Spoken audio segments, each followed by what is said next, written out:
Screening and diagnostic technologies can change people's behavior by reclassifying them. For example, as cancer patients. On a societal level, technological responses to disease can transform the meaning of a disease category and our knowledge about the safety and efficacy of preventive and therapeutic interventions. I'm Stephen Morrissey, managing editor of the New England Journal of Medicine, and I'm talking with Robert Aronowitz, chair of the Department of History and Sociology of Science at the University of Pennsylvania. As part of the journal's Case Studies in Social Medicine series, Dr. Aronowitz has co-authored a perspective article about the instability of medical knowledge and the impact of looping effects in medicine. Dr. Aronowitz, in your perspective article, you described the case of Mr. B, who underwent robot-assisted radical prostatectomy and later regretted that decision. So, what upset this patient most about what he learned in the years after he had the procedure? Sure. Mr. B is an economist, and he's an informed patient, and he didn't go into this decision to have a radical prostatectomy lightly. He consulted a medical oncologist and reviewed the medical literature himself and was moved by the consensus recommendations that suggested that surgery was a plausible response to a good prognosis prostate cancer picked up by screening, as well as the best data that was available at the time, which was clinical trials that followed patients with early-stage cancer. And over time, it seemed to be a survival advantage to doing surgery over expectant management or watchful waiting.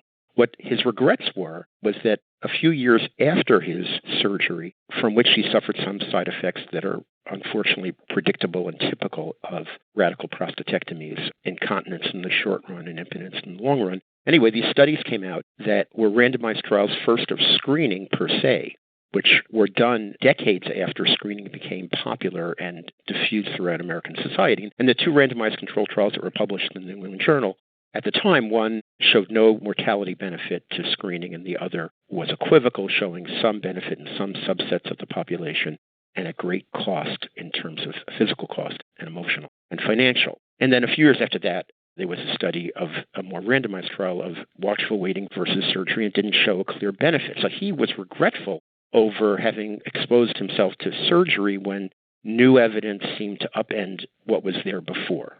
So in your article, you discuss the concept of looping effects. Can you explain what you mean by that term, and how did looping effects influence the care that Mr. B received?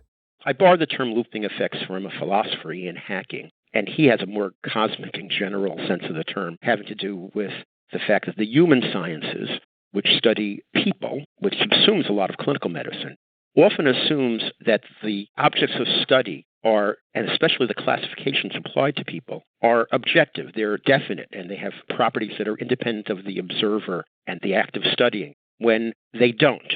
That is, the way we classify people actually changes them.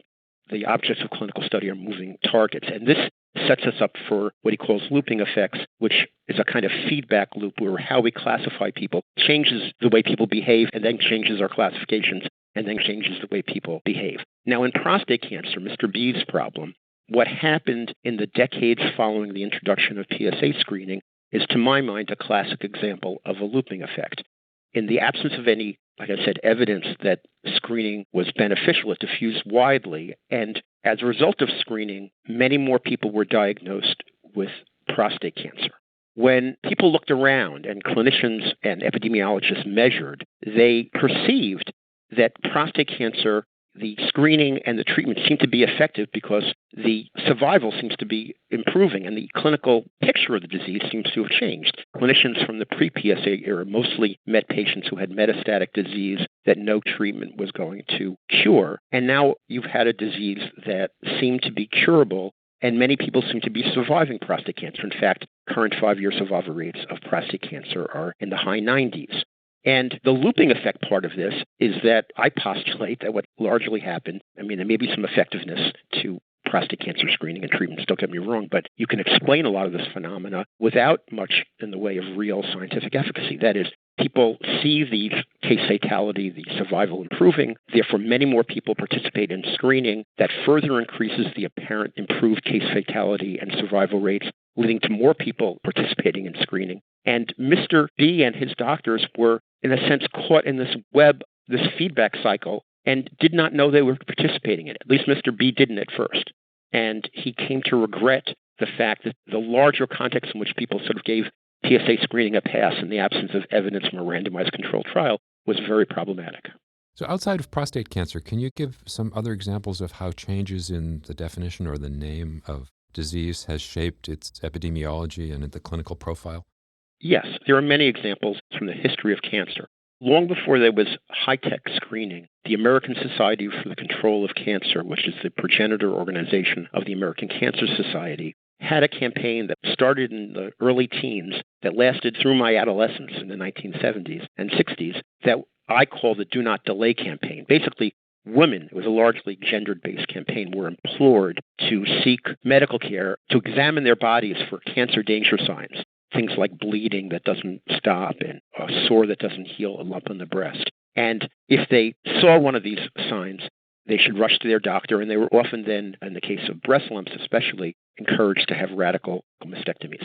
And over the course of decades, take the example of breast cancer, due to this kind of a looping effect, women observed that other women were living with cancer when cancer wasn't there before because of more participation in this Do Not Delay campaign. They also noticed that their cancer wasn't necessarily deadly. Some people seemed to be surviving it. This led many, many, many more women to survey their body and go to doctors. Just before there was mammography, and mammography, I think, was another feedback looping cycle, you had a widely increased incidence of breast cancer, but without any change in the age-adjusted mortality for cancer.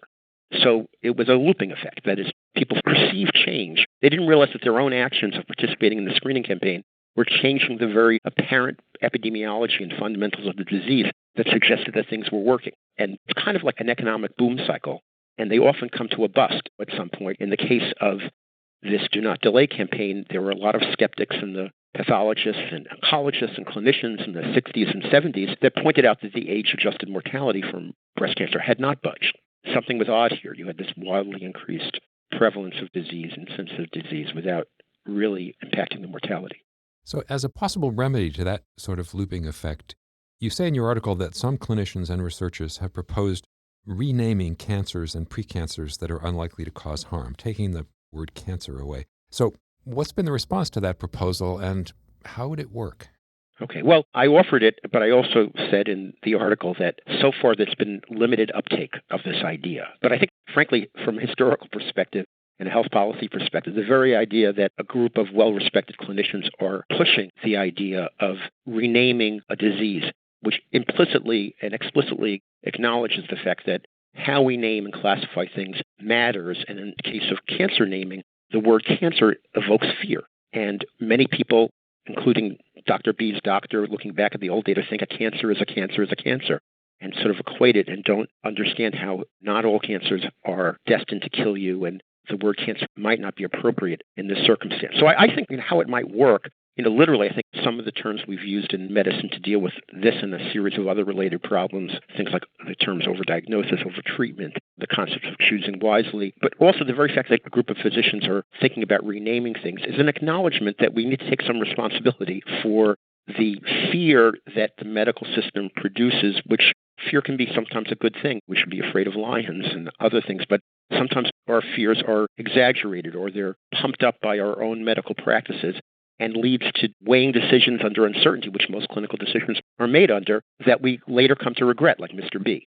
So I don't want to overstate the practical benefits of renaming various in situ carcinomas and good prognosis prostate cancers, indolent lesions of uncertain significance. I'm not sure it's going to catch on. It's not exactly a catchy name. But I think it is significant that at least parts of organized medicine are taking the responsibility for our classification seriously. Another possible solution that you suggest in your article is that the social as well as the biologic effects of medical technology should be considered when those technologies are first approved and disseminated. If that were the case, who would do that? Who would be responsible for taking social considerations into account? Well, I think, first thing, the clinician in practice, Mr. B's doctor in the case, could have educated Mr. B. First, he had to be educated himself to the fact that the clinical trials they were reliant on were done in the pre-PSA era. And there should have been a clinical suspicion that the cancer that they were dealing with now, the one that's been radically transformed by PSA screening and the classification and the diagnosis so widely diffused, was not necessarily the same disease. And there should be problems in drawing inferences from those past studies to the present. So I think it's, the clinician in practice has to be something of a working social epidemiologist and social historian to understand how diagnoses and diseases are not constant or changing, especially when drawing inferences from the past into the present. That's like number one. Number two, I think you have to be an astute observer of the medical scene. I was a practicing clinician in the early 90s when general internists and other primary care physicians were being implored by different expert advisory groups to initiate a discussion with your patient about starting hormone replacement therapy. And I was of the opinion at that time that I wasn't going to initiate such discussions. Sometimes people think shared decision-making has no valence or isn't initiating discussion in and of itself is not a harmful thing, but it's a biased coin. It's going to lead to more diagnoses of hormone depletion and more treatments. And I think the clinician needs to sort of read the conflicts of interest, the limitations of the medical studies at the moment, ask why a disease or a problem that wasn't a problem before all of a sudden has such sway, and develop sort of an informed skepticism about just having a discussion with patients about something that maybe doesn't need to be part of the discussion at all. So there's no magic answer to this. I think learning something about medical history, studying a lot of case studies, I think history is actually very valuable. It's why I do a lot of both research and teaching in it, can help inoculate, educate, socialize clinicians to be skeptical and see the social influences. And they're not only the nefarious interests of people who have a profit to be made, device makers, test makers, specialists selling their wares. It's also these kind of looping effects that change the perceptions of efficacy and extent of disease. And there's no better way to do this than to teach history, to learn from our good and bad clinical examples and try to apply them to the uncertain present. Thank you, Dr. Aronowitz.